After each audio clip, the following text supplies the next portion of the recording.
on illegal. Eye on Dependency with Garth and Natasha. Reality radio, at its best, where every life is a biography. Sundays, at 10 a.m., and exclusively, on I-95.5 FM.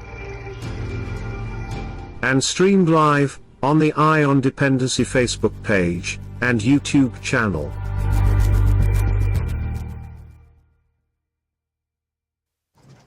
All right, folks, thank you for staying with us, and we are back, and we have been joined by Kevin Atwell. And Kevin Atwell, could you state your regimental number, please?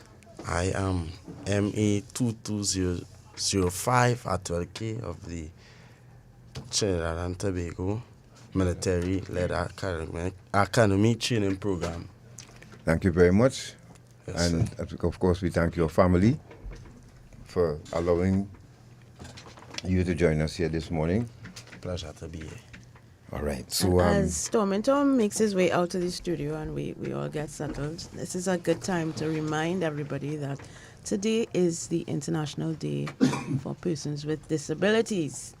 And the theme for this year's commemoration is United in Action to Rescue and Achieve the SDGs for, with, and by persons with disabilities. Thank you to Tom as he makes his way out the studio. Now, this is an important group of people in Trinidad and Tobago who we have provided a platform to on many occasions, and of course our very own Anthony Tom is a member of this group of people, and we say good morning to everyone who suffers with a disability and remind everyone else that a disability is not a burden. Persons with disabilities are not burdens to the society, but we should find every avenue to allow them to contribute. and we have Dr. Teelucksingh on the line, so let's go to him. He's coming in via video call. Good morning, Dr. Jerome Teelucksingh.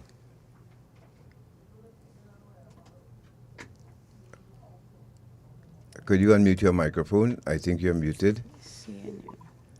Good morning, Garth, Natasha. Morning, And sir. yeah, I want to wish the minister happy birthday also. Thank you. I'm sure he's listening and he appreciates that. Thank you very much for joining us. And let's get right into it. We have two young men in studio with us today, two cadets from the MiLAT program, who's going to be helping us guide this discussion here today, because we're speaking about young people. Young men in particular. Young men. And I'm hearing myself echoing, so I don't know if that's you in the background there or what, but I hope that can be rectified. People on Facebook and YouTube, you can tell us if you're hearing us. The speaker.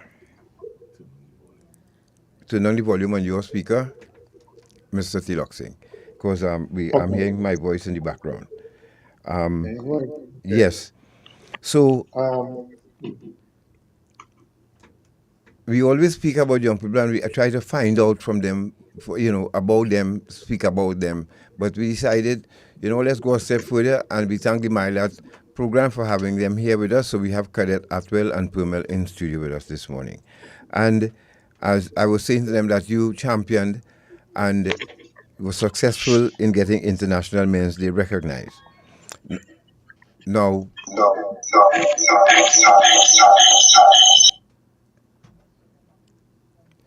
all right, while Shortman tries to settle in Mr. Teelucksingh, I just want to share quickly something, and you young men can listen to this. As we celebrate International Men's Day, and this was during International Men's Day, Oscar Ocho sent me this, and it was very powerful, and I think I wanted to share a bit of it.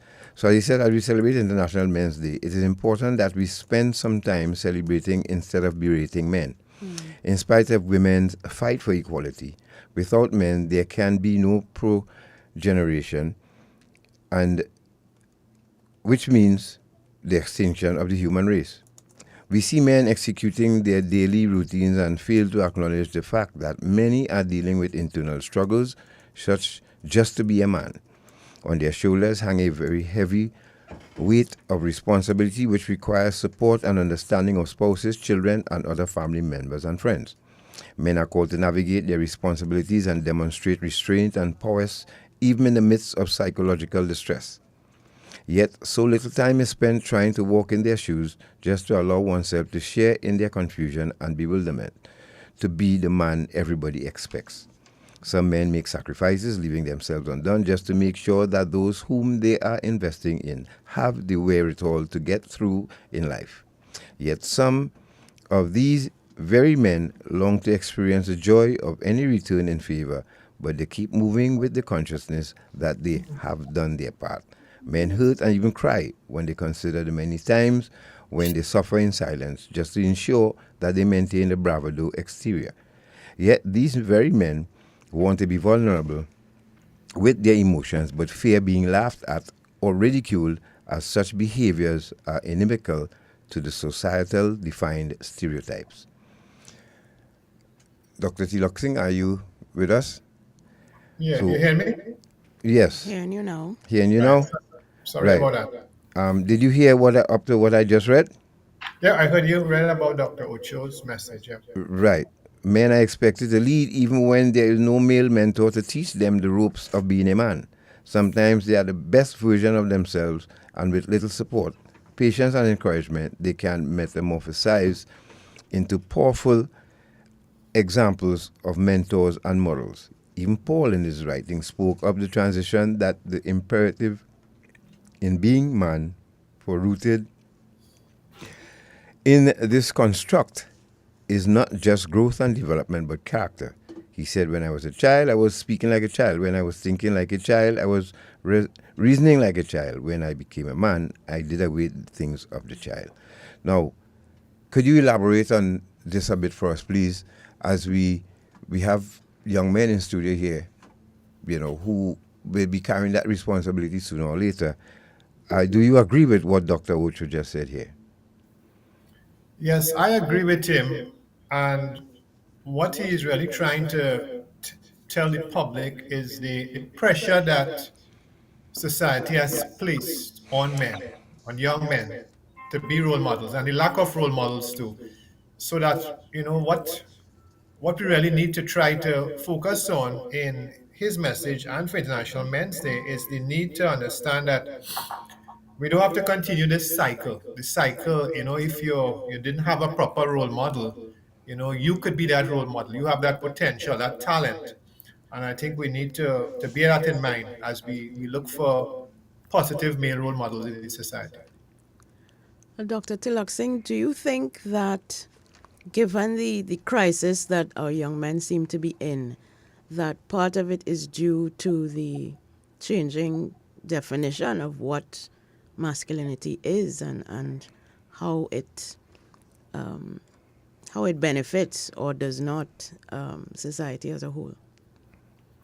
Yes, Natasha, that is a very important point because masculinity in the 20th century was one of toughness, even before, one of toughness, bravery, not crying, showing resilience. And in the 21st century, masculinity has been reshaped by the media, it has been reshaped by societies. We now hear a need for men to cry and express emotions. We hear in two important words in the 21st century: mental health and toxic masculinity. So all these are, changing the way in which masculinity is viewed. We no longer have to be men who cannot show emotion. So I think we need to bear that in mind. The goalposts have moved a bit. Do you think that is of a benefit? Because there's a lot of pushback to that, because of the dichotomy, I suppose, that the boxes that we want to place each gender in. I think there is some pushback on that because men want to be manly men. We want to be bros and and uphold the stereotypes because I guess it's easier. I certainly agree that there is a pushback. When I attend workshops and seminars, I always hear the issue that men still want to be men. They don't want to be considered effeminate. They don't want to come considered weak. They don't want to be considered, being in occupations considered feminine. Like you wouldn't hear a man say, I want to be a nurse, I want to be a secretary. But these were male dominated jobs, 100, 200 years ago. So that Absolutely. some jobs are being feminized and men don't want to be there. Men don't want to be in the kitchen sometimes. And I tell them sometimes men are the best cooks. So all Yeah. these stigmas and stereotypes, we need to deconstruct a bit. Atwell, can you cook? Very good, actually. Very good. What about you, Pamela? I know my way around the kitchen. That's a good thing. And that is, interestingly, one of the male-dominated fields is the military. And given that these young men are in a military-led academy, and Garth will know this because we have many conversations about this, the fact that of women being introduced to an institution like that.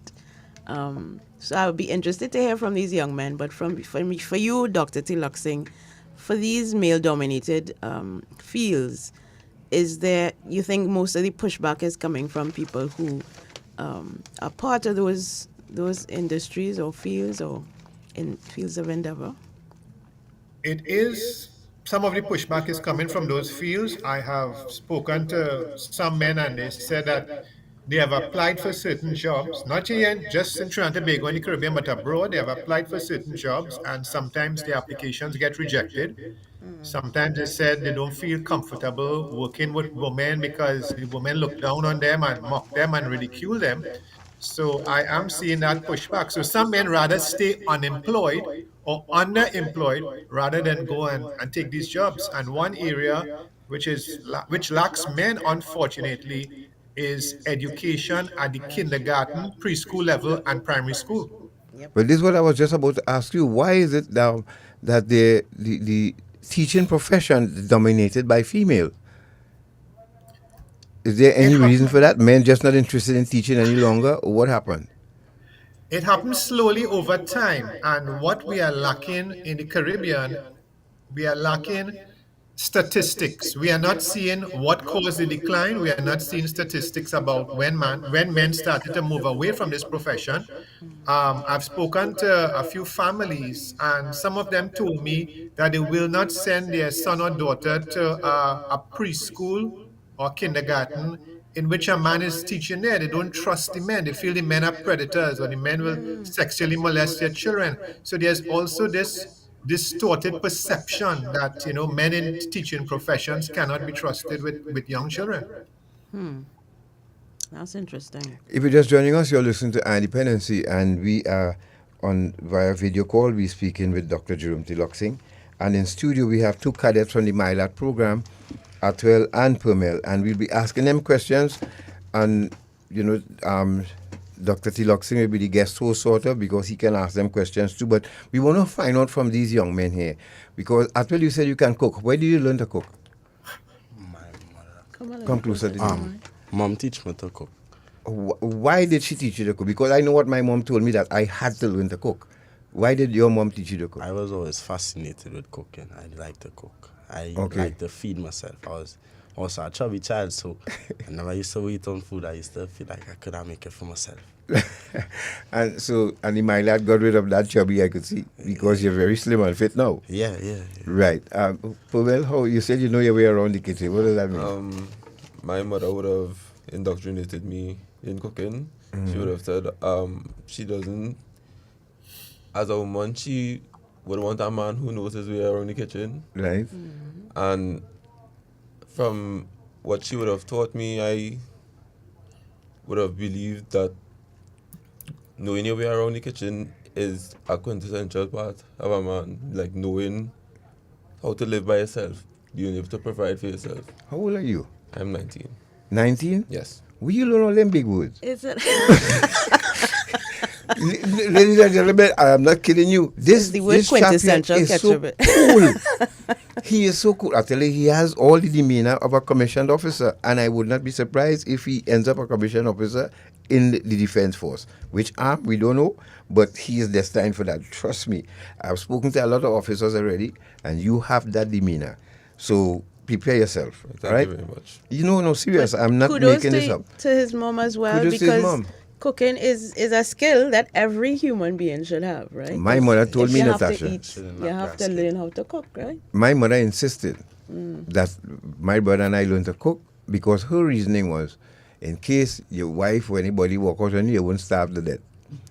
That's the reason. She pounded that in our head. So this is why I could throw down. You know what I'm saying? Yeah. Right. Right, And why, yeah. probably why I can't. So Yeah, well, that's a different story. I don't know why. But yes, folks, so we're speaking with these gentlemen here this morning. Dr. Teelucksingh, you're still there, right?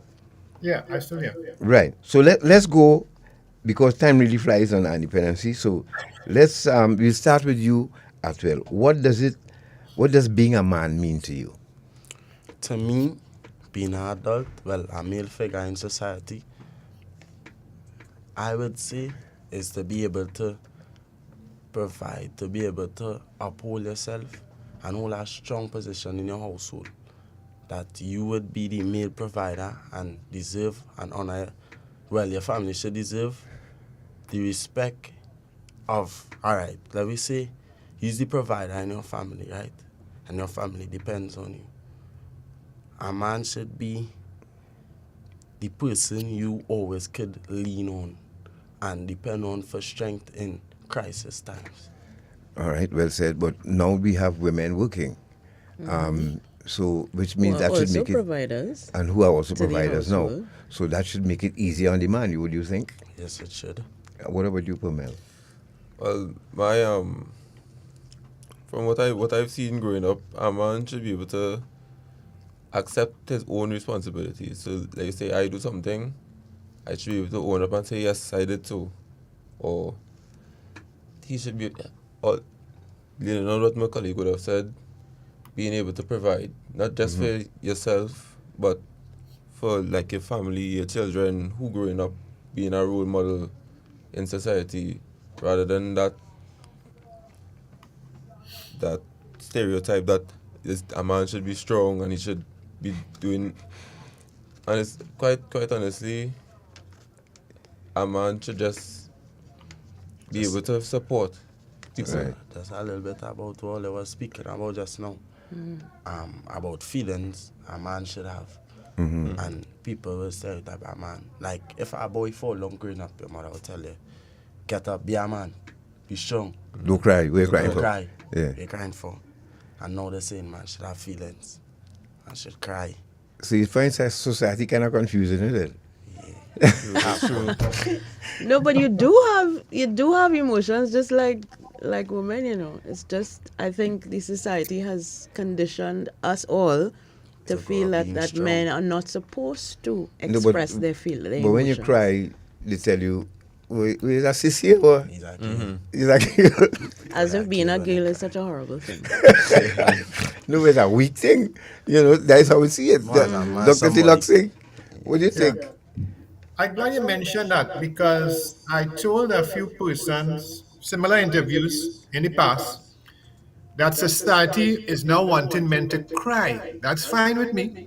But we cannot show anger. When we show anger and hate and aggression, they say it's toxic masculinity. So why are they asking for us to show one emotion and want to stifle our frustration and anger? We need an outlet to express these emotions freely because it will affect our mental health. It creates a trauma in the long run. I tell us you're Doctor- shaking your head. So Go ahead. I fully agree with Dr. Teelucksingh because each and every one of us have feelings, and as a man having plenty feelings is something normal, but to express your feelings would be something not manly. Because a man, alright, if I feel hurt, if your wife feel hurt, she would feel comfortable to come and sit down and cry on your shoulder. Right. But you feel it. Whose shoulder you crying on? To go to a partner. A partner. Yeah, a partner will understand. Your wife go watch you. Big man like he crying. What he crying for? He's supposed to be strong. Supposed to be manly. He's the man of the house. If he crying, then we go live for me. But is it, Sudasha, and I mean, Dr. Teelucksingh, is it safe to say that men have to pick the time to cry? because there are times you have to stay strong for the family, but Yeah. then there are times you are allowed to cry. Which is it? When? No, Dr. Teelucksingh, you go ahead. I No, will well, comment yeah. after. And after you could go, Natasha. That's a very good question, God. You see, at funerals, we expect men to cry. And sometimes men who are conditioned not to cry find it difficult to cry. I've seen grown men not crying at their parents' funeral or the funeral of a sibling because all their life they never cried. So they found this difficult. Now, during the times of war, we saw in the Middle East many men crying because they lost children and loved ones. So crying in a time of crisis is expected. A natural disaster, earthquake, flooding, we expect the men to cry. Right. But often, sometimes we don't expect a man to cry if like his car shut down. We do expect the man to be by the highway crying. No, you don't. Right. If the man is hungry and he's out trying to find food and he has children home, we do expect that man to cry. But that is a time of need, a time of desperation. So society has created contradictions and it has made the man confused. He doesn't know when to cry, when not to cry. He's ridiculed. If a man is raped or beaten by his wife and he goes to the police station, the policemen will laugh at him.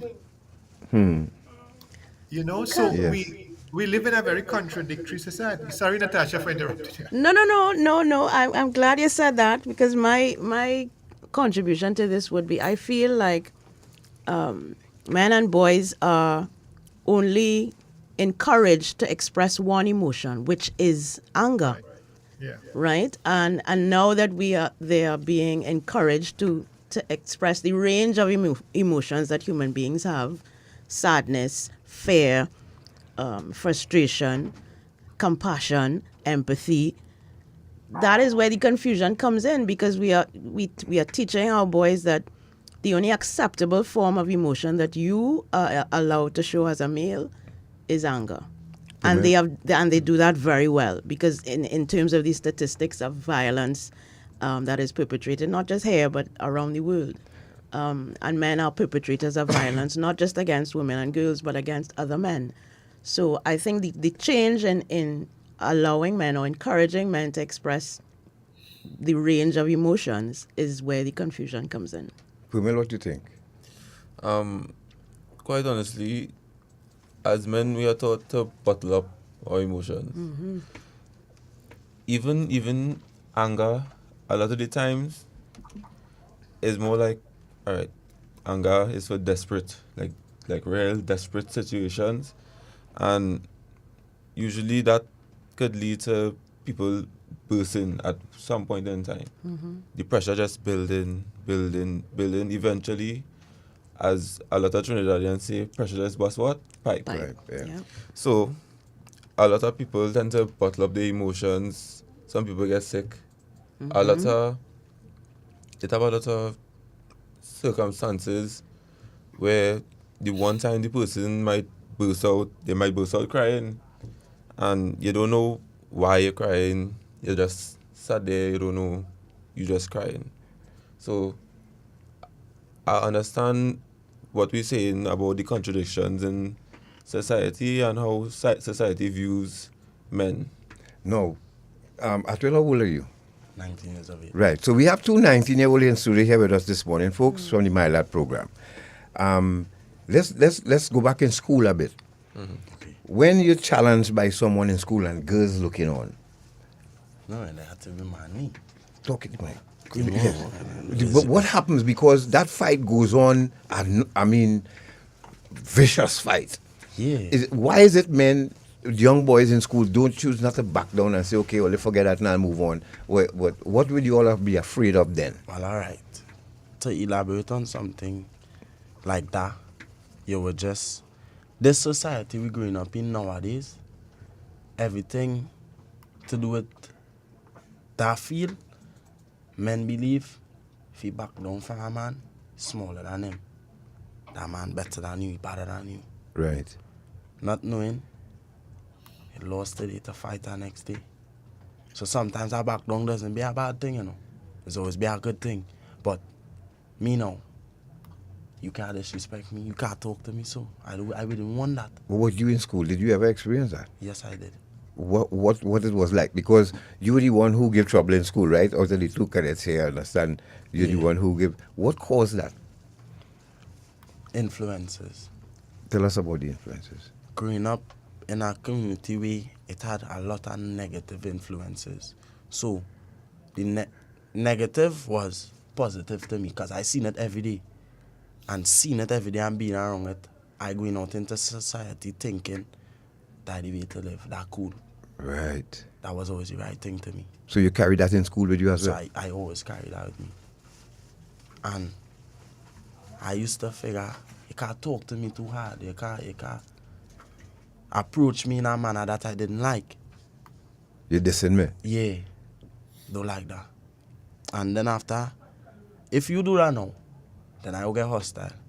And then if people looking on, what's that? yeah, I get motivation one time. And they cheering you on too? Yeah. Why you go let that man talk to you so boy, you so for? It's a girl. It's a girl. A girl, you go again. It's a girl. But when you reach in front of the principal now, how you explain this to the principal? Why it is you beat this nut out of the student? No, well. Remember, you feeling like you really ranking, you know, beat up a man. Right. And you reach by the principal now, so it's ranking thing for the principal too. You gain he ranking thing too? Yeah, then the principal knows, sir. And come on me now, what I go do? That is how you're talking to the principal in that situation, because remember, you're not thinking, just impress a whole crowd of people for no reason. And you embarrass yourself. You ain't embarrass nobody but yourself. Because you just make a man know you're weak. When you could indulge yourself in an argument, when you know you could walk away, I would consider that a weak moment. A moment without thinking.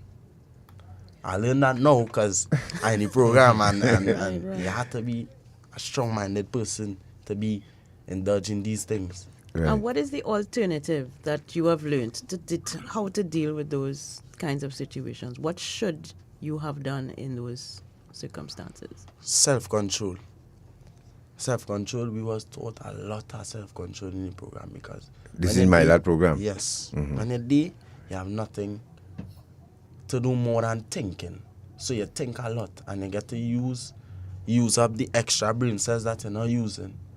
But in school, and in school environment, it have people thinking a lot like you. You're not studying to think twice. You're thinking once. And that one time might cost you a lifetime.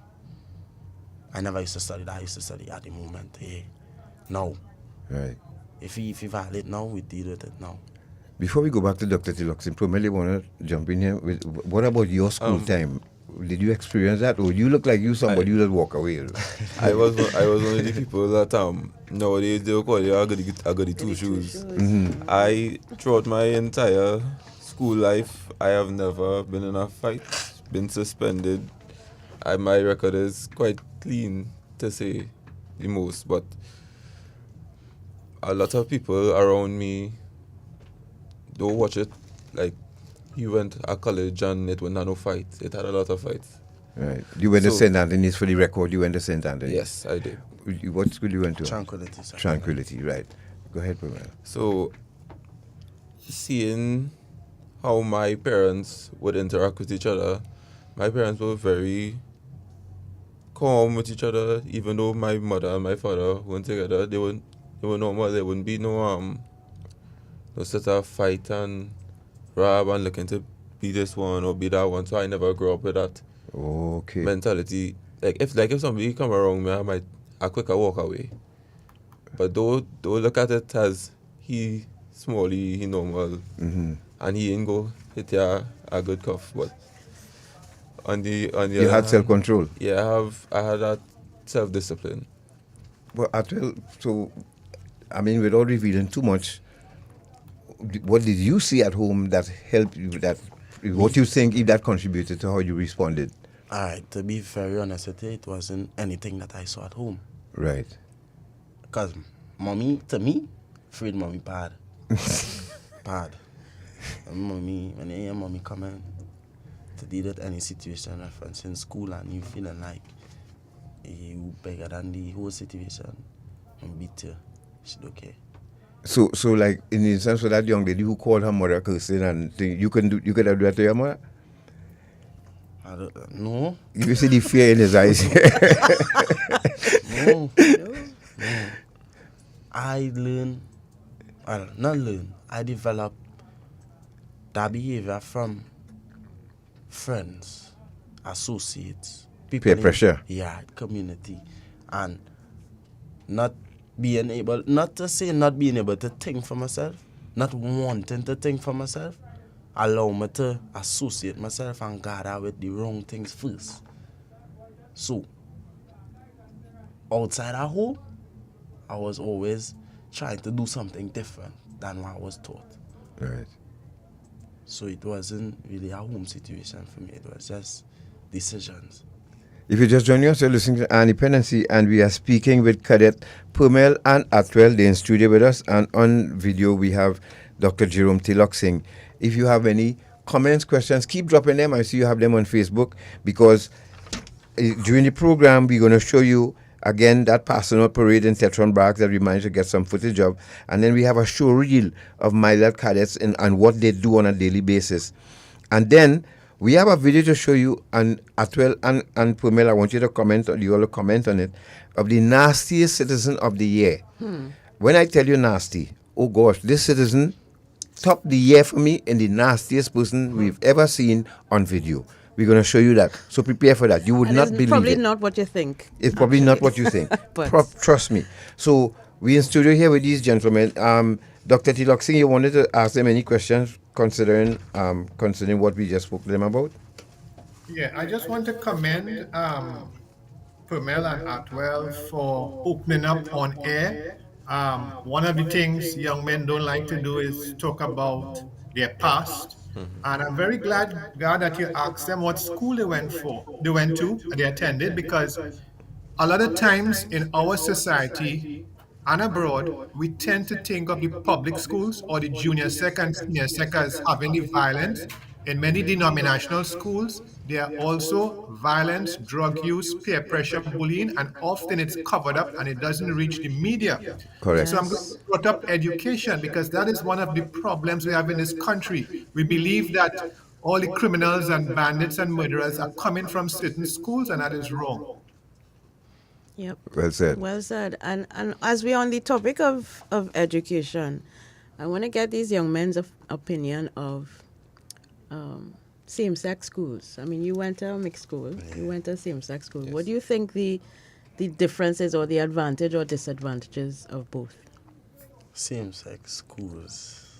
Elaborate on that. So St. Anthony's and it's still a all-boys school. I believe that the fact that there were no girls in the school would have helped a lot of boys study. It had no girls to run down or chase To it at school. Yes. To distract you from education. So doing a lot of now that I'm saying it, it was kind of strange. Yeah, some boys playing chess. Yeah, people in the library reading, and it was a conducive environment to learning. Right. Okay. Rather than it being, oh, this girl here, I'm going to run down this one, or I'm going to talk this one. So it wasn't a big set of distractions. You know, So it was a safer environment for you, Yes. for teenage boys to I Yes. guess, to Natasha, you know why? gel and Because remember, Understand the young themselves. lady we interviewed, her son got in a fight for a young girl in the school Yeah. with another school. Yeah. But now, as well, you went to mixed school, right? Yes, I did. Was that a distraction in sometimes? Very much, yes. Tell me about it. Well, I am no stranger to this whole thing, right? So, now we say, in school, you would more study looks than anything else. Now, ladies and gentlemen, Atwell is a tall, dark, handsome young man. Eh? So I could imagine you had your share of shaking off girls too. Yes, I am. Tell me about it. Tell us. So, mixed school for me, right? Going to school, mommy would always provide the best. So, besides the best, you have to be doing good. So, it was always a kind of struggle for me to keep up and to focus, right? So, I wanted to look the best, but I wasn't getting the best grades. So, at that point in time, I was just studying, looking good more than schoolwork.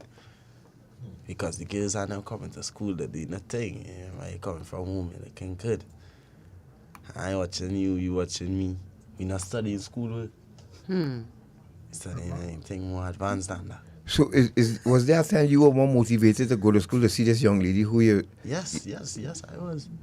It always had this one year in school. I used to find myself, if I in class and I taking on work and she passes the corridor, I will use the bathroom, please. One time. And if she would me in a conversation outside, I forget missing the class. And I know I miss for the rest of the day, That conversation was my motivation. I come like I feel, yeah, I learned something in school. And nothing I learned to talk to you. But you think, Natasha, do you think that, but the girls somehow were were academically stronger than men. So they used to tire you up in school, but they used to go and do their homework. Yeah, put all the boyfriend aside. They always know what they wanted. And as an instructor, told me the schooling system is more for young ladies more than males. Why do it say that?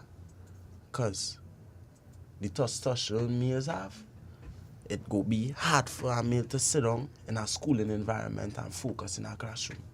Because if I sit down in a classroom and zone out, might catch me tapping my foot, beating the counter, beating the table, talking to my friend. That young lady, she will talk to she friend, but they work on the board. Right. So as I talking to my friend, but how could she look and she talking to she friend because she didn't understand the work on the board?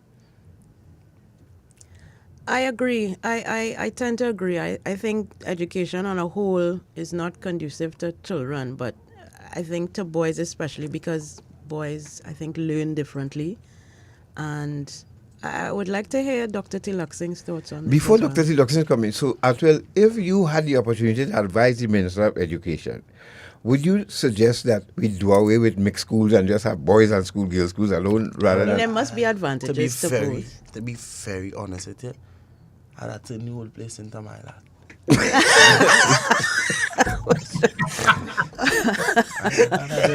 Okay. No, because Dr. Teelucksingh? it have reasons I would say that. Okay. Due to what he tell me, I find it make more sense than anything else, alright? Because in the schooling system, I see Pamela in class, I will have a disagreement with Pamela.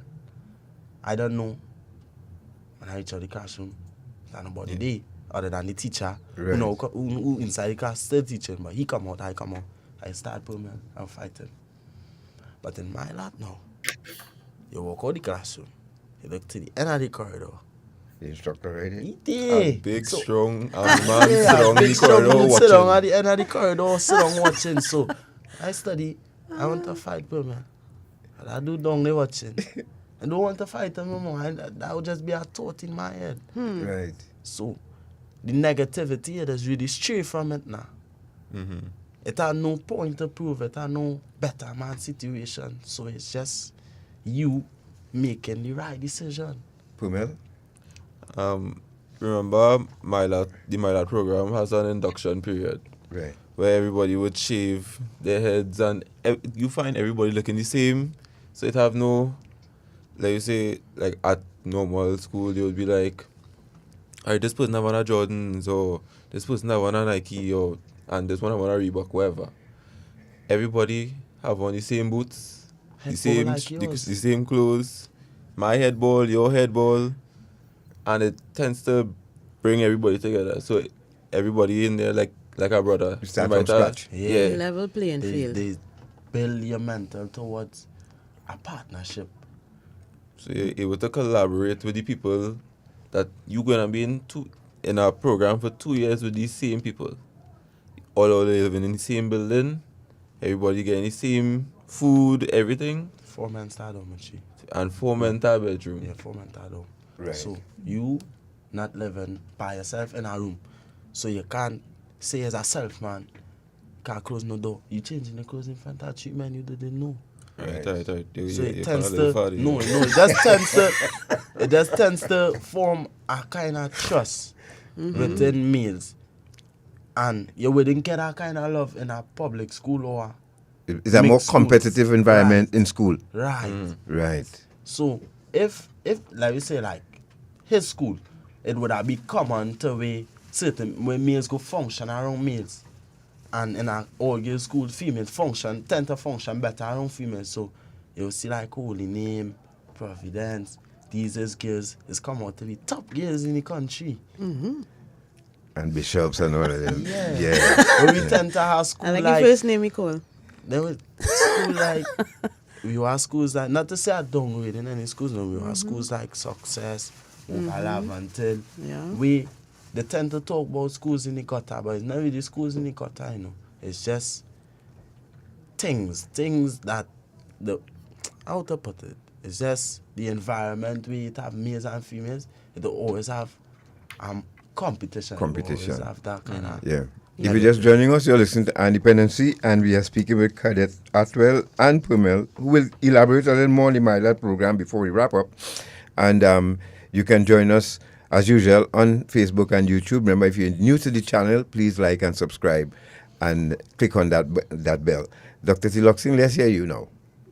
Yeah, I just want to emphasize, I think we were talking about the physical attraction and how, young girls were attracted to one of the cadets. And I want to say that in our society and also abroad, physical attraction plays an important role. And often this leads to arguments, divorces, separation, simply because we only are attracted physically and we don't look for compatibility.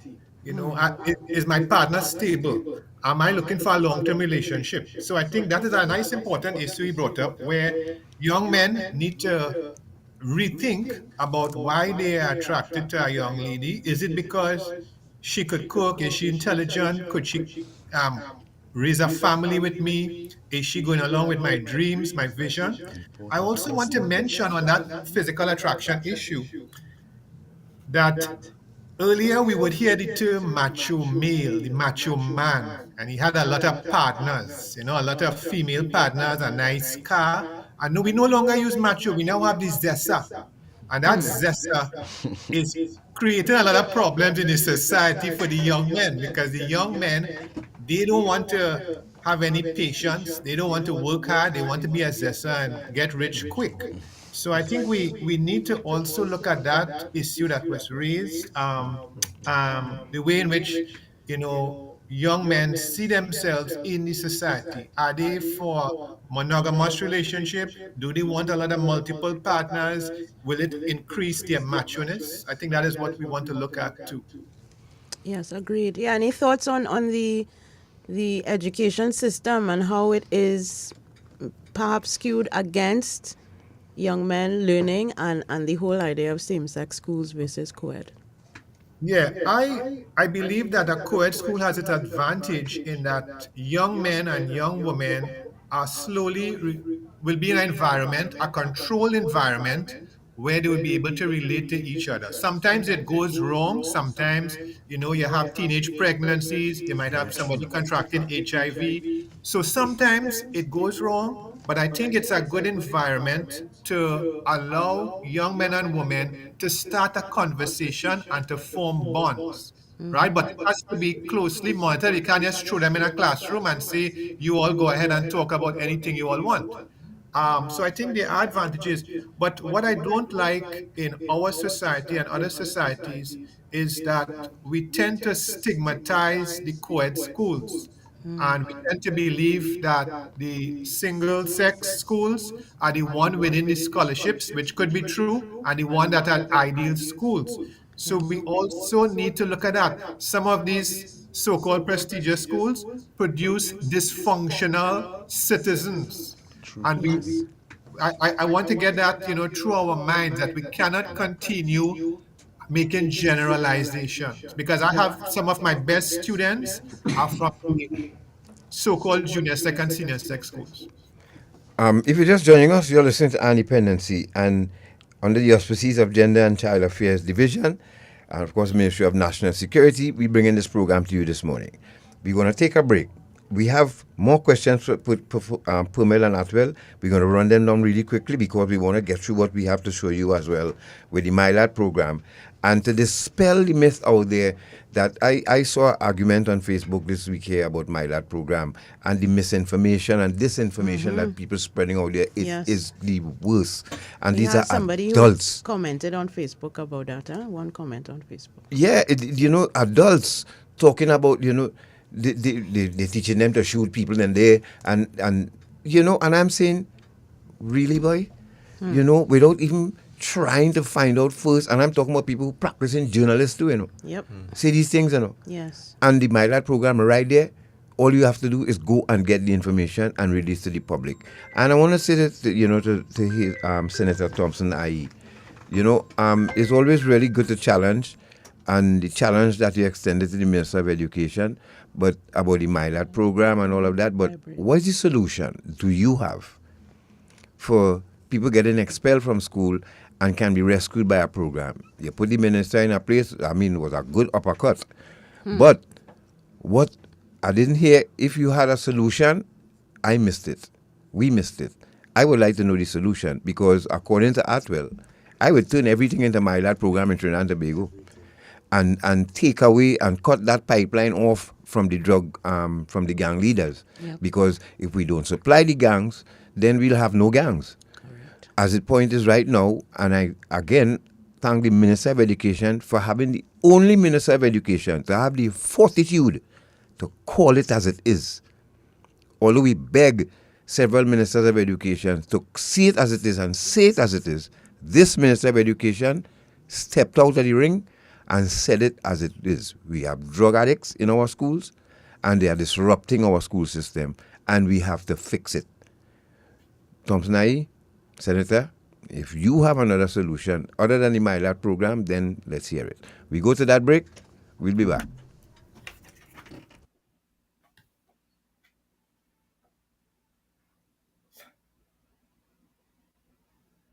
Violence and harassment.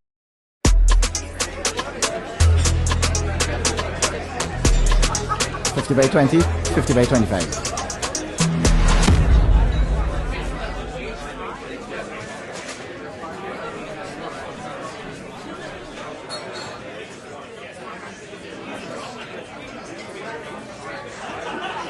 This is Kyron Pollard. When you play, do it the legal way. Don't bet on illegal gaming.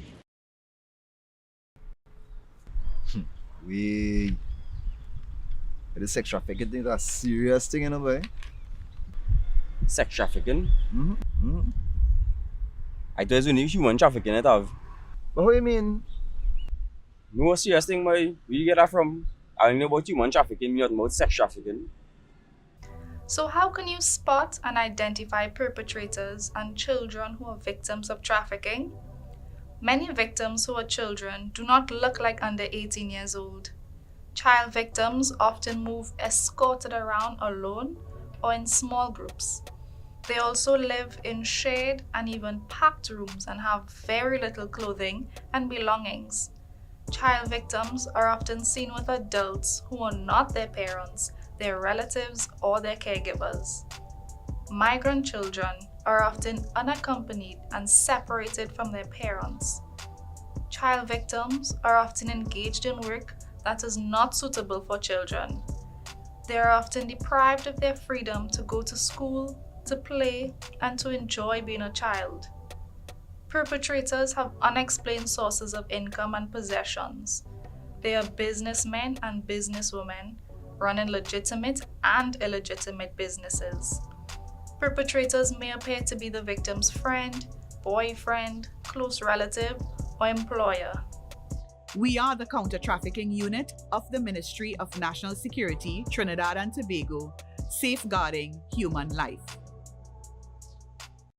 Violence and harassment against women and girls know no borders, not even the workplace. 1 in 5 persons in employment faces violence and harassment during their working life. And 3 out of 5, mostly women, endures it repeatedly. We can prevent this. We can act before it happens. It means investing in preventing violence and harassment against women and girls inside and outside the workplace. Investing in rooting out discrimination everywhere. Only by acting together can we make a difference. ILO Convention 190 grants everyone the right to a violence-free working environment. As I join the 16 days of activism for the elimination of violence against women and girls, I call upon all member states to ratify 190. Together, we can create a more inclusive world of work and ensure social justice for all. Let us unite to stop this violence before it begins.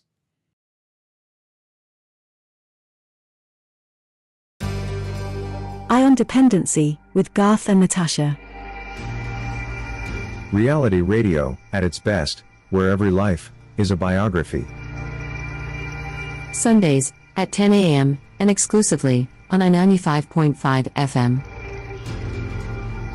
And streamed live on the Eye on Dependency Facebook page and YouTube channel.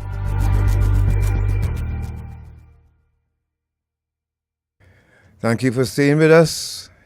This is Eye on Dependency, and Trevon Mansano. We need a program for girls. There's nothing for girls, and need to start this from at least 9 years. 9? Morning, Trevon.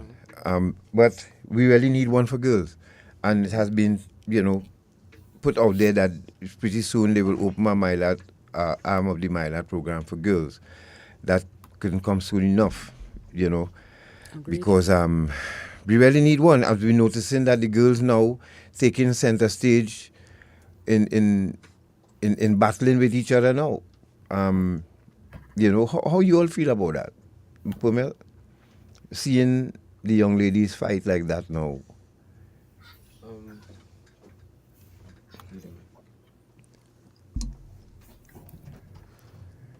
Seeing that a lot of young women growing up these days tend to take pattern from, I would say, like their mother.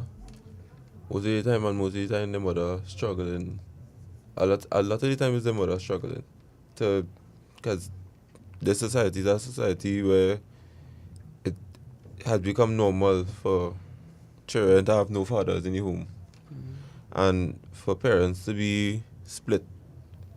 So a lot of emotions, not just as men, a lot of women bottle up the emotions as well. It coming from the this ideology that women have to be seen and not heard. Or we have to be strong too. They have the to strong black woman trope as well. That they have to relax and be quiet and not be outwardly. So I believe it's the same thing. It's a human issue where you have to bottle up your emotions. So at 12 you went to mixed school, right? Yes, sir. What caused some of the fights among young ladies? To be very honest, majority of the time, girls fight. Girls tend to fight, alright. It's funny to me, you know why? Girls fight over absolutely nothing. To me, in mixed schools, a girl would fight with a girl because she talked to a boy that she friend like. So if your friend talk to a boy you like, fight for that. Girls, that is what young girls fighting for these days. A name, if they're not fighting for a name that you do really want for yourself, you're fighting for something that is not yours. Or you're buying over a fight. So When you say buying over a fight, what do you mean? All right. Your friend. Taking medicine for other people, cool? Yes. Okay. Gotcha. Yes. Girls tend to buy over other girls' fight in situations where you don't really need a fight, you know. It's just, you talk to my friend in a way I don't like, I would fight you for that. That is how, and I don't know where that mentality comes. Probably plenty of the female artists that these girls look up to, the way that they portray themselves, and plenty of the female shows that it have, that young ladies watching nowadays, is what influencing them to have plenty commerce amongst themselves. Right. So you mean like the Cardi B's et al? We know the names, you know, and Yeah. the MTV and the Yes. and the Love and Hip Hop and these type shows now. Yeah. It tend to show that girls drink some girls, and I personally find a young lady that didn't need to fight in a situation and still push herself in the situation. To me, I personally know to myself, I would leave you alone, because there would be unnecessary measures that you would take that is not needed. So see that you brought in the music. How is the music? Let's discuss that then, right? The preferred choice of music by young people, does it have a positive or negative effect? Pumel, we start with you. Nowadays, especially in the Caribbean, people tend to like music that have a negative effect or a negative direction in terms of the lyrics. Most of the time it's like, I will shoot this one and I will shoot this one and I don't like you, so I'm going on beat you, or I'm going on. It sends out a lot of violence in the music now. And yes, and since it's very popular, a lot of people tend to listen to it. And if constantly you hearing violence, then in your everyday life, you are going to portray the exact same violence. Atwell? You ever listen to Bob Marley and feel to kill somebody? No. No? Good question. He's the interviewer now, folks, so he just asked me a question. I said, no, I've never feel to kill anybody listening to Bob Marley. You ever listen to Buju Banton and never feel to sexually harass a female? No. Or arouse a female, catcall a female? No. Serious? Buju Banton? Buju Banton. Oh Lord, it's other guys like Barrington Levy and these guys that Right. Okay, who so are positive musicians. You don't listen these guys and get negative feedback from them. But the music nowadays is demeaning to females. It trying to, all right, it's telling you how to talk to a female, how female should dress, how you should function as a male in society. If a man from on the opposite side is telling you to go and murder him, kill him, do this, do that, and it brainwashing the younger generation, it really and truly hypnotizing them, because they believe in wherever the song's portraying, I have to live that life, I have to do what you say. And the musicians nowadays feeding it, not to the older generation, because the older generation don't buy that. They don't listen to that. They don't go back in times and hear these guys. Most of the times I might ask Ella, you know Skeng, you know Skilly Bang, you don't know these guys. Because you wouldn't try to put that in your brain, it's different to you. But the younger generation now, if you're not listening to that, as he say. Before you ask Natasha, so what about, so the urban stations, you think contributing to some of that? Well said. And as you say that, God. Yeah. As you say that, Lord. Very. Anyway, but no, I have a bone to pick with your statement, sir, Mr. Atwell. Because as a 49-year-old woman who grew up in the 80s and 90s, I recall artists like Buju Banton, Bounty Killer,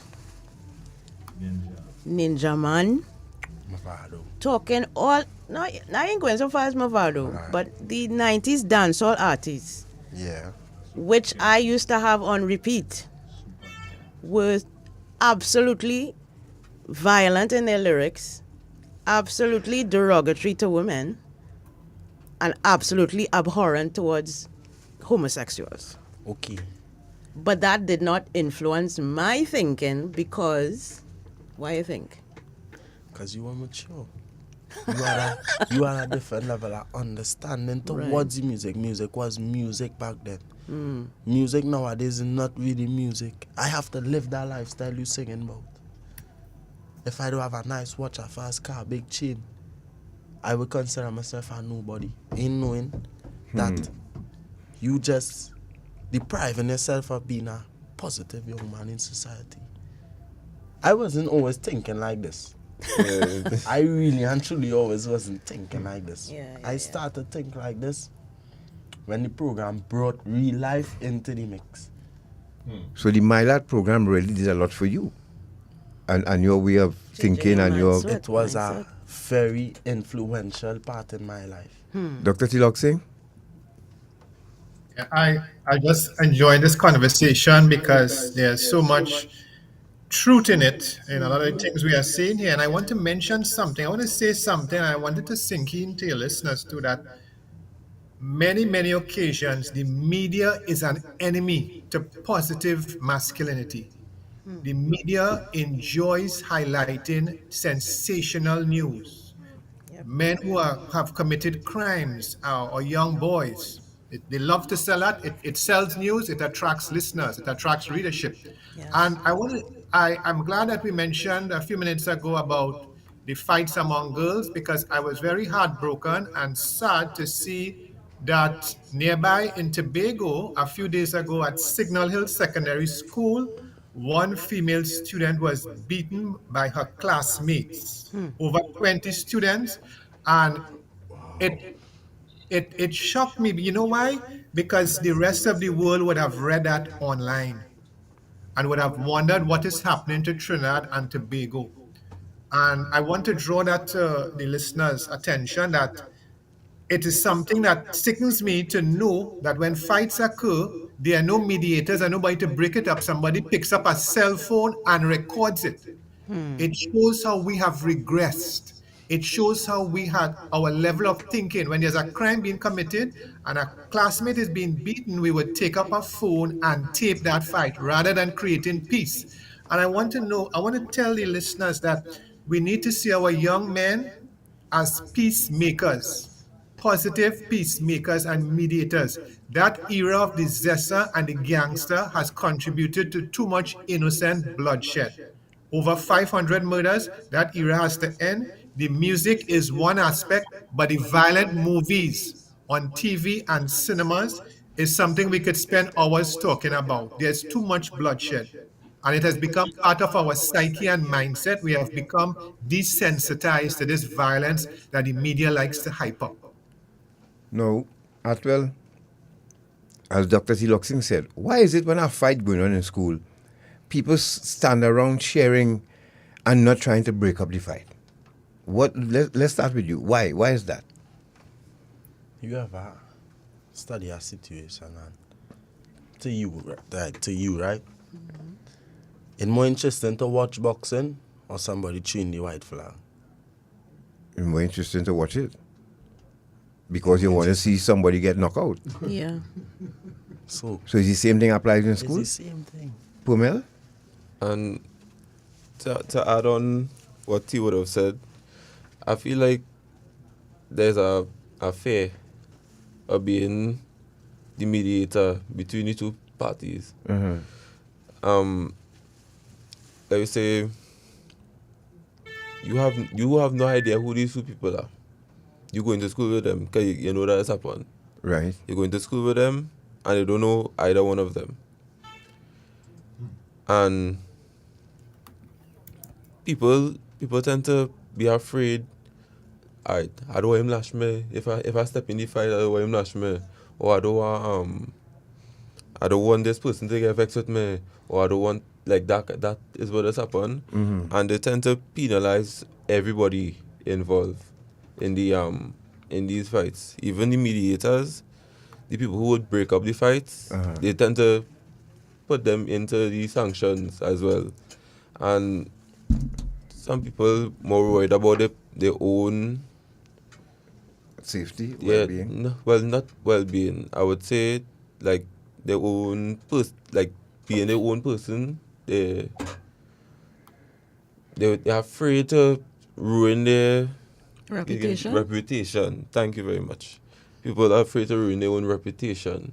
And so the social media now play an important part in this. Let's talk about social media. How does that affect? Social media now.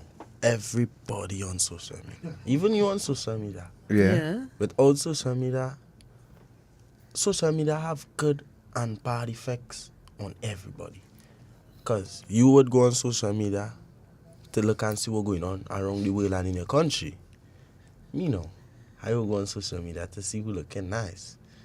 Whoever. You know, these things I would go on social media for, you not going on it for.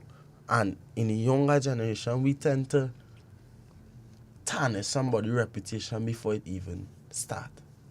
So, I would see Permel and another cadet fighting. That would never happen in the program, but I'm just saying. Yes.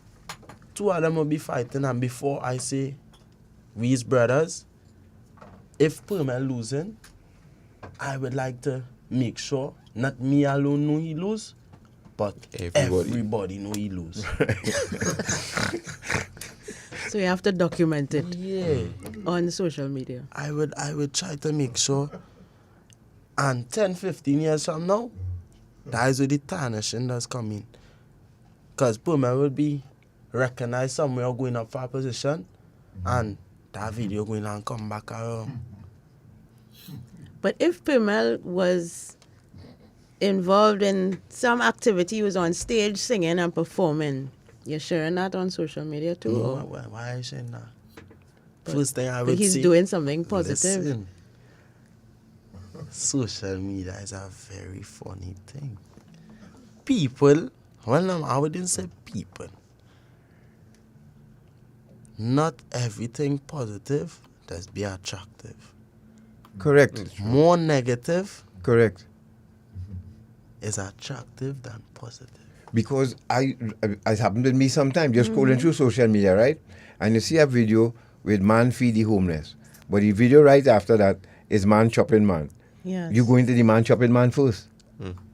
Because you want to see, you want to know. That's what social media has done to us. Yes, absolutely. And I thank God that I grew up in an age where cell phones were not a thing.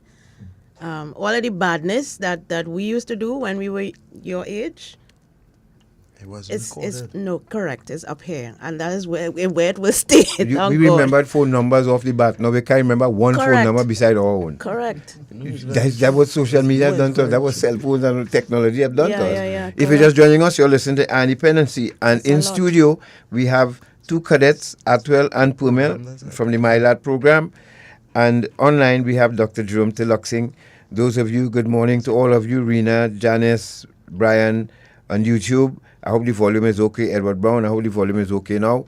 And we're trying to get inside these young brothers' head, of, what goes on in a young man's life.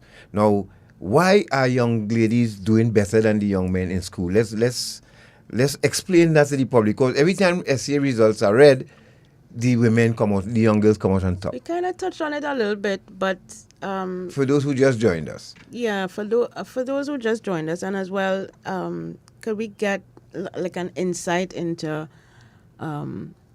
what young men are being told about school and what is expected of you when you go to school? Because it's clearly different from what girls are being told. Want to speak? So, as a instructor would have told me, women tend to know what they want to do next.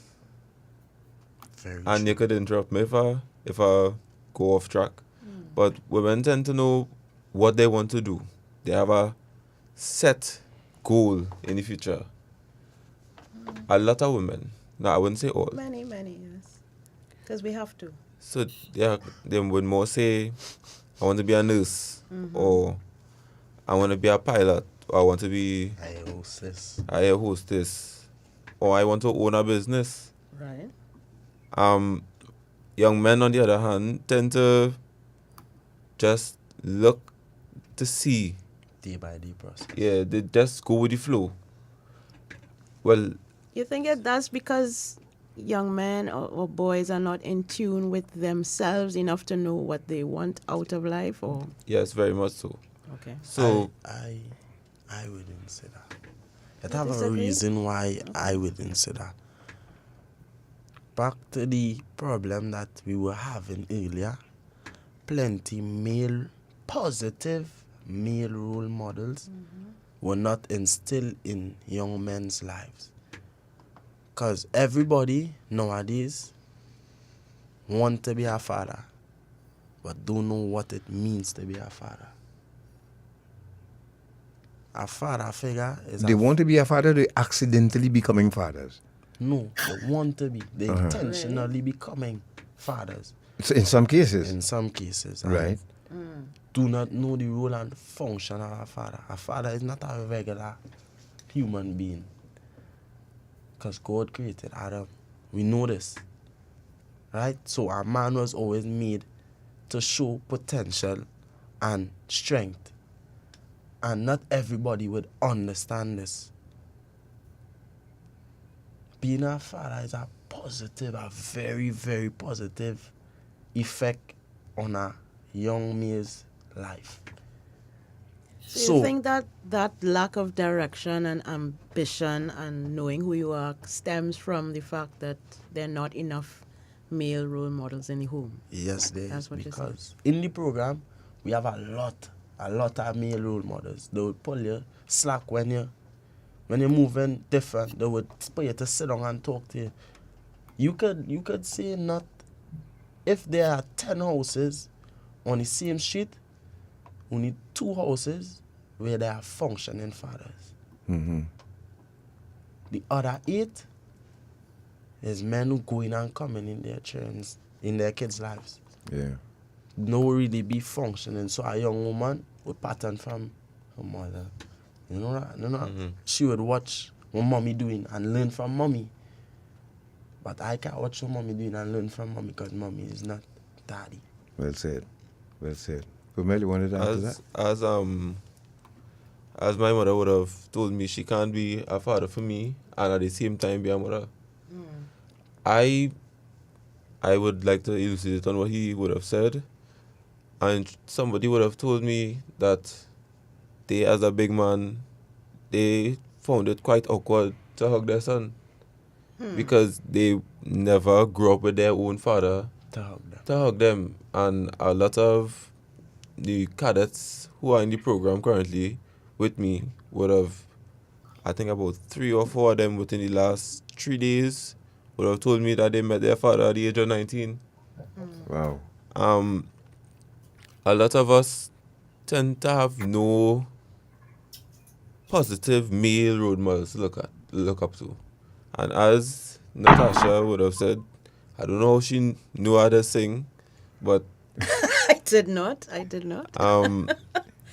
Being, let me say, a singer is something a lot of men in society see as, oh, he guilty. Once it's not about, I'll hit this one, or once it's not about violence, it's not cool. Once it's not that music that influencing people wrong, you're not cool. You want to be the next Victor Vandross. You're a marionette. Yeah.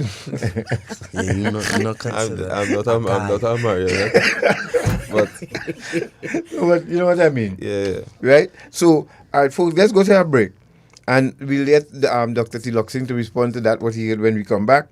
And we will show you, as I promised, MiLAT, the passing out parade. We'll find out from these young men what the MiLAT program means to them, what it's doing for them, and what are their next steps going forward.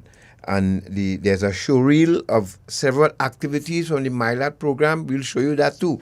If you think they just go there to learn to shoot and eat food, as some clown said last week, you know, I just can't imagine we breathing the same oxygen with some people in Trinidad and Tobago here. But nevertheless, and then, of course, the nastiest person of the year so far, 2023. So let's go to that break, and we'll be back with these two 19-year-old cadets from the MiLAT program, representing very well. Yes, Gentlemen, we hope you're enjoying this conversation. Yes, I hope you're enjoying this conversation and you're learning something from them. Yeah. All right, we'll be back. Being a man doesn't mean you have to be dominant. Being a man is being vulnerable. A man is about being human. Gender-based violence always starts with smaller things. That little comments on social media that you see your friends making. We need to speak up in order to support women. What are the sorts of things that you can do in your household? Being open to your partners, being open to your children. It might be that you do the cooking, washing, and the ironing. Simple things that can break down those stereotypes. Tradition is not static. Just because something has been part of a tradition doesn't make it right. You have a choice to reform and make your own tradition. What can I do as a young man to support you? What can I do to make sure you feel safe? If we just ask directly, that's a small step you can do. Gendered violence is not a woman's problem. It's everyone's problem. You need to be the change you want to see. We can and must do better.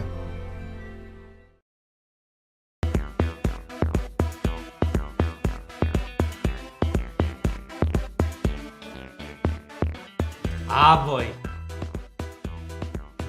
I feel I'm gonna buy myself a señorita tonight. Nah. You know you might be promoting slavery. Slavery? What you talking about? Hey, modern day slavery or human trafficking is just what some of these people just do. You know some of these women were tricked to come here? Some are held against their will, abused, and even beaten. Most times the girls don't even see any of the money that is paid for them. And every night, they just have to come out looking nice and sexy for somebody like you. Human trafficking is a serious problem and a serious crime. Persons who solicit commercial sex services may be contributing to human trafficking. A message from the Counter-Trafficking Unit of the Ministry of National Security.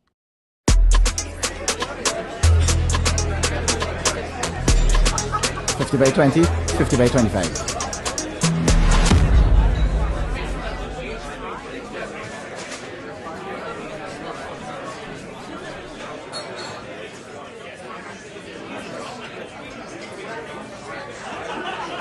This is Kyron Pollard. When you play, do it the legal way. Don't bet on illegal gaming. Ion Dependency with Garth and Natasha. Reality radio, at its best, where every life is a biography. Sundays at 10 a.m. and exclusively on 95.5 FM. And streamed live on the Ion Dependency Facebook page and YouTube channel.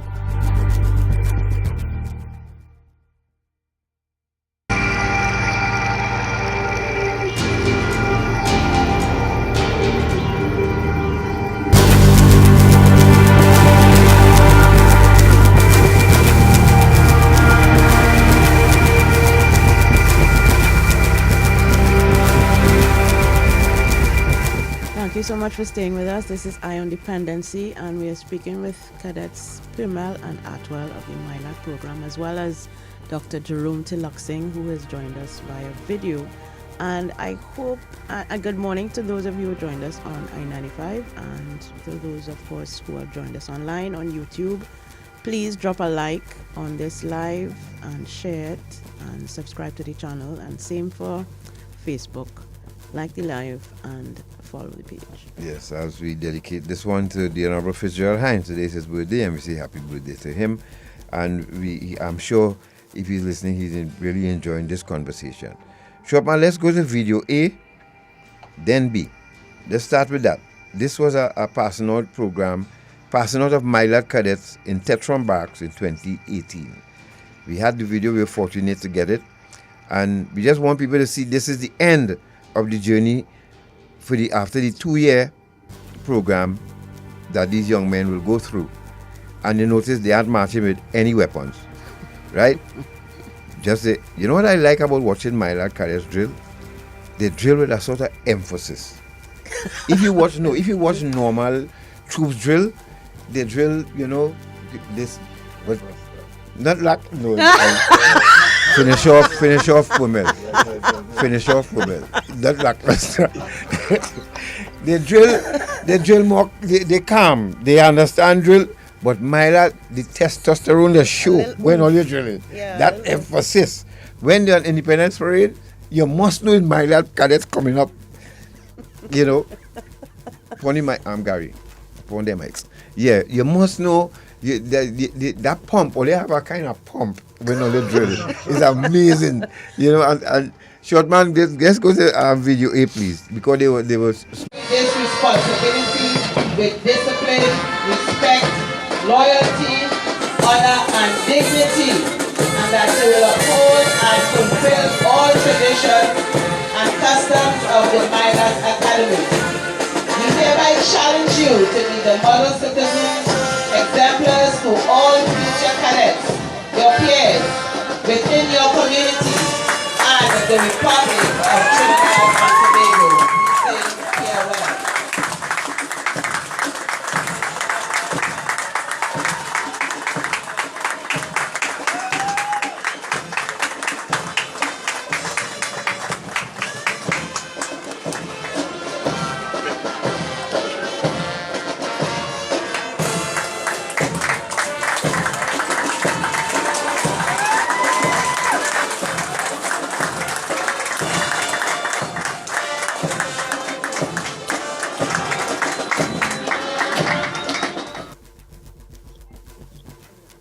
Right. So tell us, when you all went on Dr. Teelucksingh is still there, right?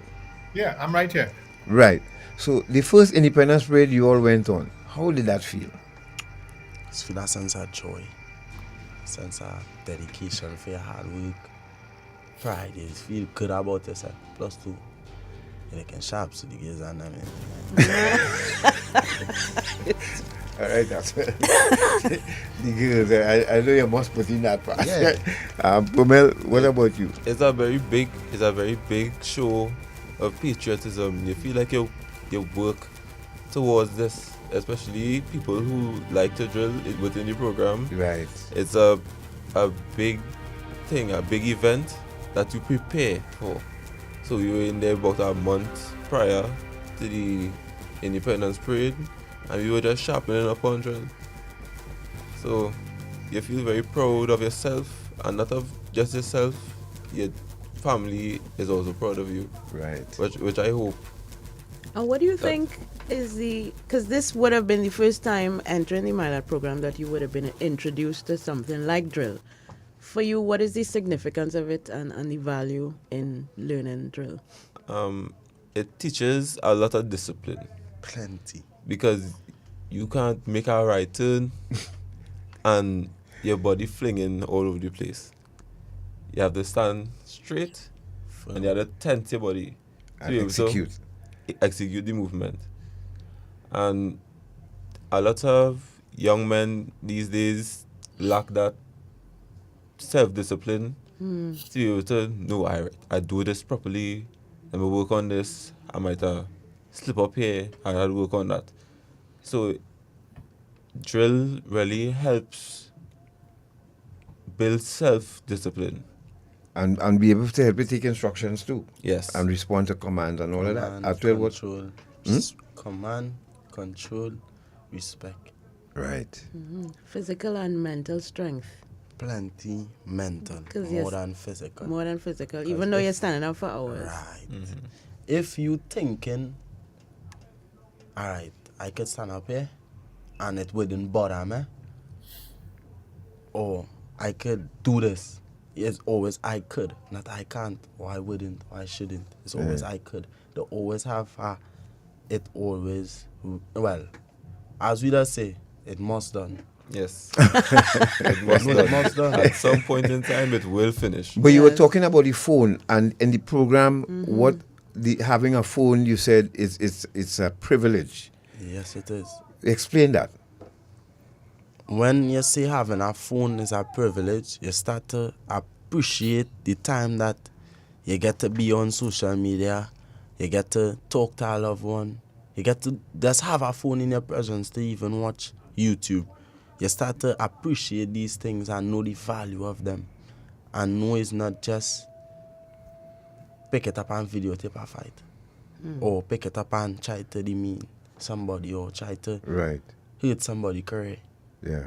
So we spend the first year in the program, well, not the first year because we were well behaved, we never like trouble. So we was just doing all the right things. But the first 9 months at least, we spent in the program was without a phone. Serious? Without Feel a like phone. you lose a limb, eh? No, that was hard. That was hard. That was real hard. I can imagine. I can imagine. It was hard for you, Bobel? Not really. I wasn't somebody who big on social media and talking. I like to talk to people face to face rather than the little videos or whatever that you're accustomed seeing. You might have missed a little music to listen to, that kind of thing. But I could imagine for that. Well, that was hard. Who speaks to a lot of people that it was real hard. It does be hard because when you... Alright, the reason why they does implement this step is not punishment. Right. It's for you to get your brain back functioning on the right set of things to break down your mind to build over the right young man. So, a phone in your possession could only deter you from greatness if you let it. So, the time that they didn't give we our phone or we didn't have access to our phone, we wasn't just they doing nothing or they say we just rock back or they teaching we to use guns. We wasn't doing that. Right. We was focusing on communication skills, focusing on real life situations, putting yourself out there, making yourself, you're advertising yourself then. Right. And me now, stepping out of my comfort zone without a phone. It was different. It was different. Dr. Teelucksingh, before we go to the next video, let's hear your comment. I just want to mention, I know you had talked about girls doing better in the SCA, and not just SCA, but CXC and CAPE, even at the university, there are more female graduates. And we are seeing a society in which girls are realizing that education is important for mobility. Education is important for jobs, for a good income. So we are having relationships now between men and women where the women are earning money in the majority of cases more than the men. Correct. The women are the female breadwinners. The women are bringing home the cake. And because the women have so much money, much more money than the men feel emasculated. And often this creates disagreement. She's now controlling the purse. She's now controlling how money is spent. She's paying the mortgage. She's paying loans. So I want us to understand that part of the problem, with these relationships failing sometimes is because the way in which we have socialized our girls and our women, and it's not bad, into understanding the value of education, the critical importance of education, whilst many families believe that their boys could slack off because boys are privileged or empowered or entitled to something. And I want to bear this in mind. This creates the gender imbalance. It's a problem I think the Ministry of Education and other ministries need to examine in closer detail, and they need to create a team to tackle this crisis. It's a silent crisis that has been going on in our country for many decades. Agreed. If you're just joining us, you're listening to Dependency, and that was Dr. Jerome Teelucksingh there via video. And we have two MiLAT cadets in studio with us, Atwell and Purmel, who give a very good account of themselves and the MiLAT program this morning. I'm sure, man, let's go to video B. Before we do that, God, let me just share a comment left by Nicole Huggins. I hope you don't mind, Nicole. And this is on the same point that Dr. Teelucksingh raised about why, that they were talking about before, about why women and girls are more motivated in education. And she says, women and girls are more motivated to get a good education that hopefully leads to a good job or career because the ability to take care of yourself and your children, and that could be the difference between life and death if she ends up in an abusive or dangerous relationship. Okay. Meanwhile, interesting to hear the young men still talking about being the main provider for their family. But what about being a partner to their spouse or significant other? Great discussion. Thank you very much for that comment. Because we didn't hear them mention, when we asked them about what it means to be a man, provider, right? Contributor. Right. We didn't hear about being a good husband or partner. Atwell, you thinking about being a good husband right now? Yes, I am. Okay. Yeah, and I would be a good father too. I would say that because my father is a good husband to my mother. Wow, okay. He does show the right set of stuff that a man should do for a woman. So you're taking an example from him? Yes, I am. Right. What about you, Pomel? On that topic of fathers teaching young men how to deal with women, my father would have taught me how to deal with a woman, and then my mother would have also had a part to play in this.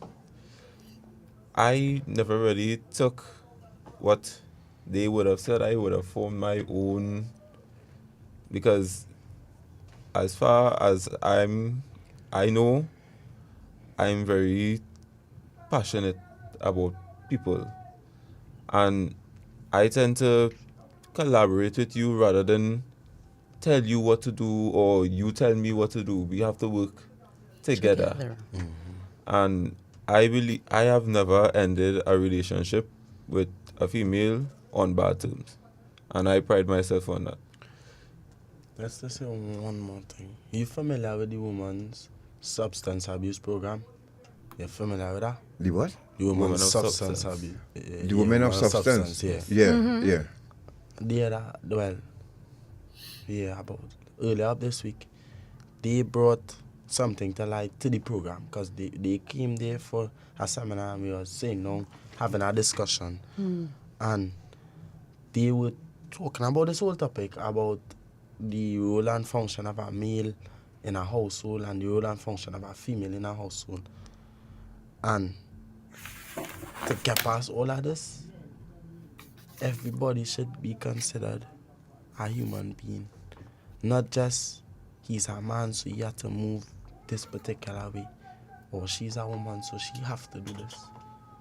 It can be equality, and if I know my wife capable to meet me halfway in the relationship, I would allow her to do so, because she deserves the equal importance and the motivation that she would need. I would provide it. Let's go to the big time. We're running out of time, and I want people to see that video of that MiLAT, what they do on a daily basis, some of the things, just scratching the surface here. And I thank Mr. Hernandez for providing us with that. At least we could take a couple calls for you all before you all wrap up, because I'm sure there are people who would like to say hello to you all. And I want to get your opinion. Should the MiLAT program be continued and expanded? Yes. Let's go to the video short, man, please. Video B. And if you're just joining us, we are speaking with cadets Pumel and Atwell, who, as far as we're concerned here this morning, they did a very, very great job in representing the ideals of this program. We so happy, happy people.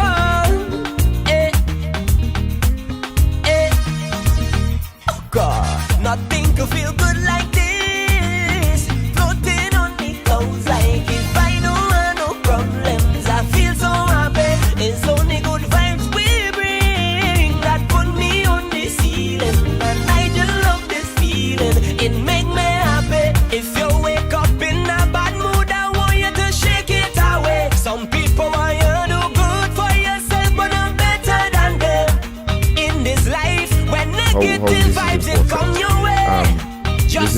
management lecture going on here for them. This is what the cadets are put through, and I know there's never a moment that they get to lapse or skip a mentoring session. That's what we have here now. This was a graduation parade in 2023, and where we have Major Benjamin and Lieutenant Ballard and of course the Minister of the Development and Service. Then this Pundit Ramdeo Maharaj sharing the principles of Diwali to the MiLAT. So you all observe all religious holidays as well too at the program. Right. Graduation parade, 2023 again. This here is cadets participate in internship at Ministry of Works and Transport. Oh, so you all did some internship there too.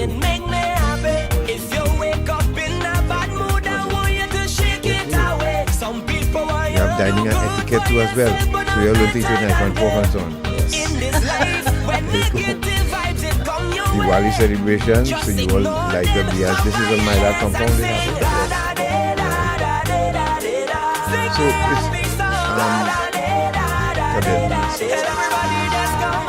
addressing fears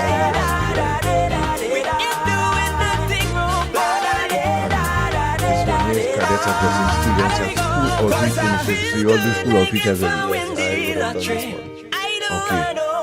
So you will chatting with youngsters at the school there. Yes. Cadets at Caribbean Airlines Career Fair, that happened recently.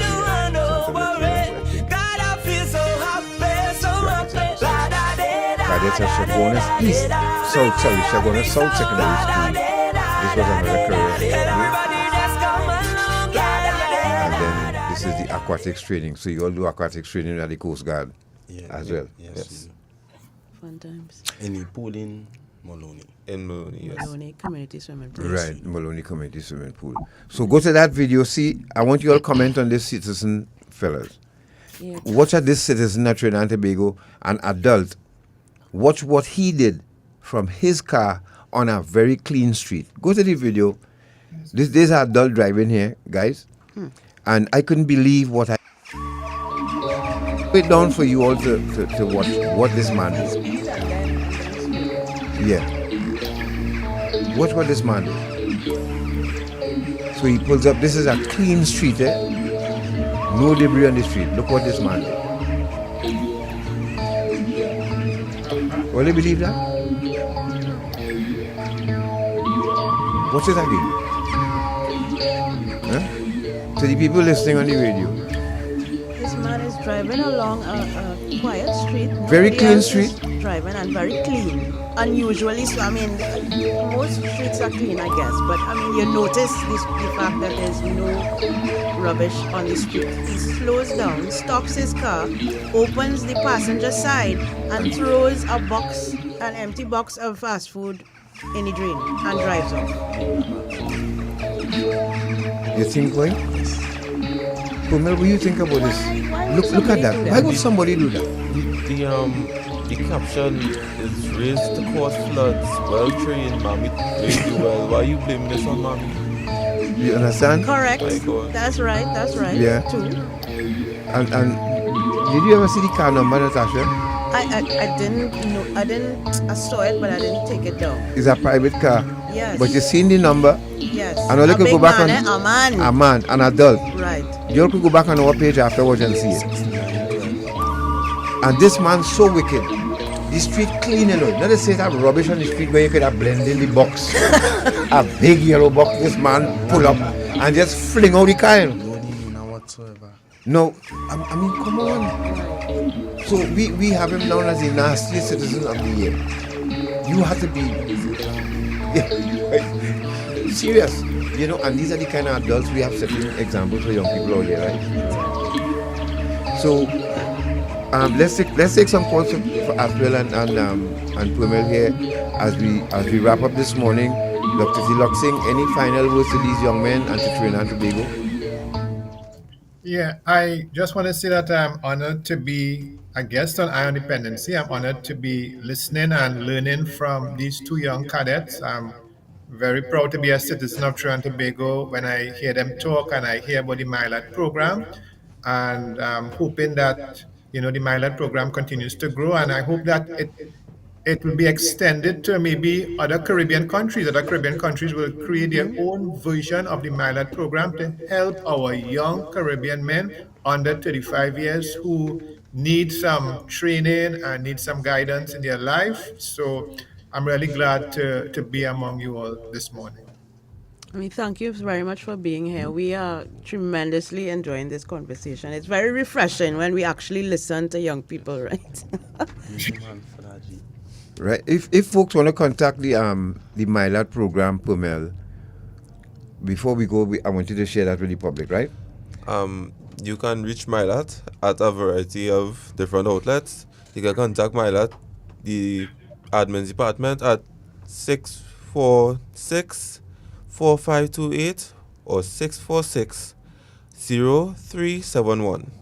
The MiLAT website at milat.mydns.government.tt. You can email MiLAT at admission.milat@gmail.com. And we are on Facebook, TikTok, and Instagram. Yeah, MiLAT has a very strong presence on Facebook. You all always talking, and it's there for all to see. So I don't know where the ignorance is about this program. Hello, good morning. Hello, good morning.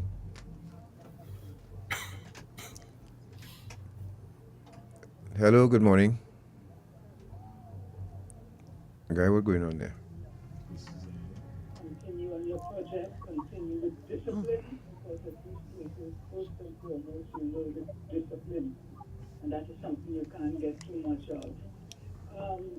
The gentleman, Mr. Teelucksingh, I would say I would have you in charge of any grandson of mine. From what I'm hearing from all of the appearances I'm hearing here, you seem to have your fingers on the pulse of the society and everything. But girls being brighter than men is not a new thing. It's just that it's documented more and the sexes are so pitted against each other now.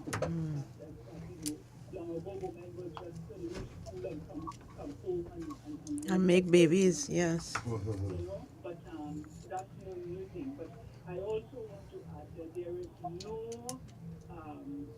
human, no species, no animal that is under a microscope now like our men. Our men, I call it the Bill and Melinda Gates Project. Our men are dissected, and those men are dissected, and those want to know why they did, and they gain all these skills of toxic masculinity, and they get in touch with their feminine side, and what they can do. Men are just stripped apart now because there's an intention to create some sort of thing. All these girls.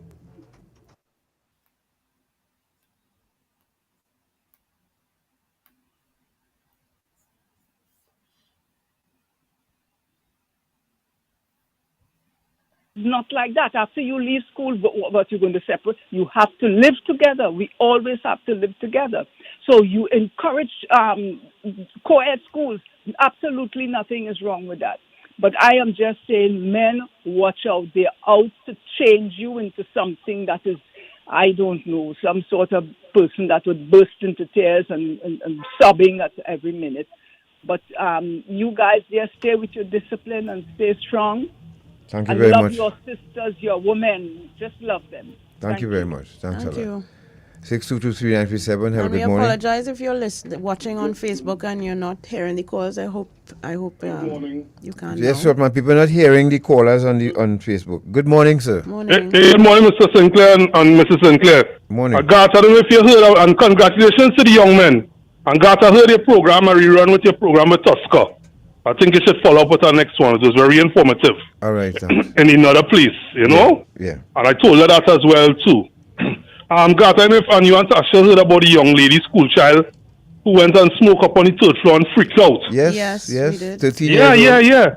But Garth, Tasha, nowadays, it had men that were smoking weed in school, but not in school itself. You know, they'll go by neighbors and places around and smoke.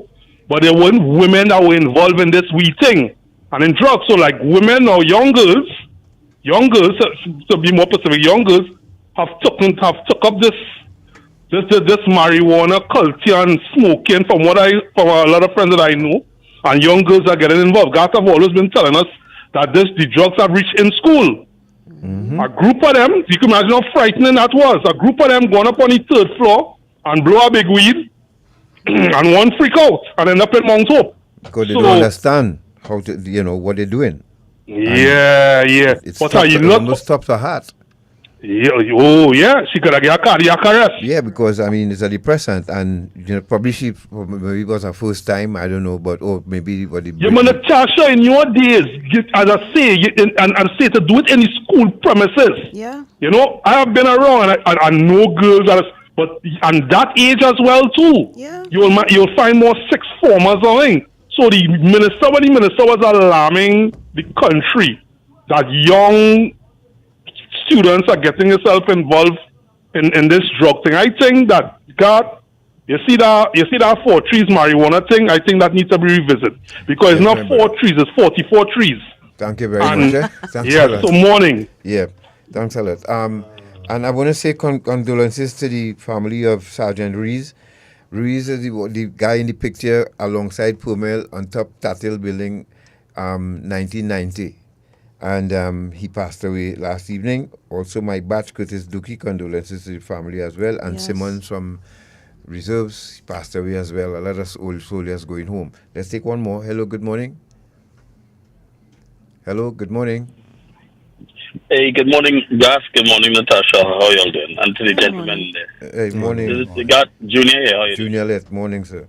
Blessings, man. I just want to take a little time out to encourage the young men to really thank you guys for bringing this conversation to the mix. Coincidentally, on this week coming, we will be having a gentleman coming to speak about men mentors. And I feel it's a conversation that in Trinidad and Tobago we need, because at the end of the day, for some reason, as men, we don't really associate that whole conversation of building and forging good relationships, as Natasha and Nicola would have made some comments on that whole just building that kind of real camaraderie to say, hey, you know what, this is how you treat a man, this a woman, how this is what you do, these things, really those conversations that speak to becoming a real all-rounded good man, not just a provider, but a caregiver, somebody who's caring and loving. I want them to form real good, close relationships with each other, that they can all sit down and just send a WhatsApp to just talk about, hey boy, this girl gave me a little bit of headache, hey boy, how I should deal with this, and have healthy conversations on these things. I want to commend you guys, and I think it's a discussion that we don't have enough, but I'm glad that we are having it. Thank you, Junior. Gentlemen, continue to do what you're doing, and stay focused so we can now build better citizens in Trinidad and Tobago. Yes, thank you. So we gotta go. Sterling Henderson is here to do the 12 o'clock news, but we're gonna continue this discussion, and we're gonna have some parents on the MiLAT program to let you know the changes that they've seen in their children who went to MiLAT. Yep. So Pumel, Atwell. Thank you so much. Thank you so much. Oh, thank you. You all did very, very well. Well represented. Well represented. Can we get some applause, Gary? Gary, for these young men. Yeah, Gary, I find you real stick with the applause button. Sticking. Right, but thank you so much, and we will continue. And remember, folks, if you want to get onto MiLAT or find out about MiLAT, go to their Facebook. Start with Facebook. Yeah. The very active Facebook page, and then you can take it from there to get in touch with the MiLAT program and find out more about it and how, when the recruiting and all of that. So, Gary, we have this is for you guys. Okay. Well, up next, Sterling Henderson with the 12 o'clock news. The 12 o'clock news, folks. Have a good week. Take care. And once again, Atwell and Pumel, and to your families, well done. To the MiLAT instructors and all of you up there at the MiLAT program, well done. Well done. Thank you very much.